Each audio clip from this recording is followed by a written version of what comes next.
વધીએ તો નીટ પીજીની પરીક્ષા મોકૂફ થવાનો મામલો સામે આવ્યો છે અને પાટણના કોંગ્રેસ ધારાસભ્ય કિરીટ પટેલનું નિવેદન સામે આવ્યું છે। રાત્રે કોઈપણ પ્રકારની જાણ કર્યા વગર પરીક્ષા રદ કરી દેવામાં આવી એ અંગે તેમના દ્વારા નિવેદન આપવામાં આવ્યું છે। ત્રીજી વખત આ પરીક્ષા રદ કરવામાં આવી છે અને ગુજરાત અને કેન્દ્ર સરકારને કહેવું છે કે વારંવાર મેડિકલના વિદ્યાર્થીઓ પર પ્રયોગો કરવાનું બંધ કરે। નીટ અને જાહેર પરીક્ષામાં ગોટાળા થાય છે। કિરીટ પટેલનું આ નિવેદન તેનો ભોગ નિર્દોષ વિદ્યાર્થીઓને બનવું પડે છે। આવા સરકારના નિર્ણયોથી વિદ્યાર્થીઓ અને વાલીઓ પર શું વીતતું હશે એ તો જેને બાળક હોય તેને ખબર પડે। નરેન્દ્ર મોદી અને એને ભૂપેન્દ્રભાઈ પટેલે આવા પ્રયોગો બંધ કરવા જોઈએ તેવું કિરીટ પટેલ દ્વારા નિવેદન આપવામાં આવ્યું છે।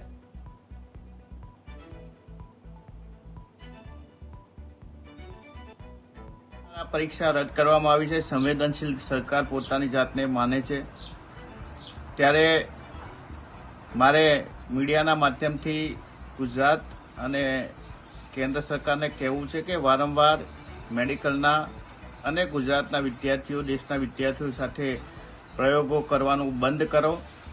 કોઈ પણ ચમરબંધીને પકડવાની વાત કરો છો। નીટની અંદર ગોટાળા થાય, જાહેર પરીક્ષાની અંદર ગોટાળા થાય અને એનો ભોગ નિર્દોષ વિદ્યાર્થીઓ બનવું પડે।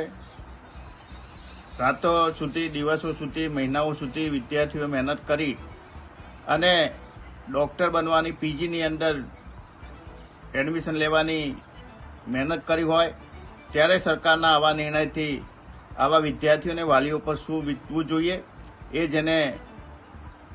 જેને બાળકો હોય એને જ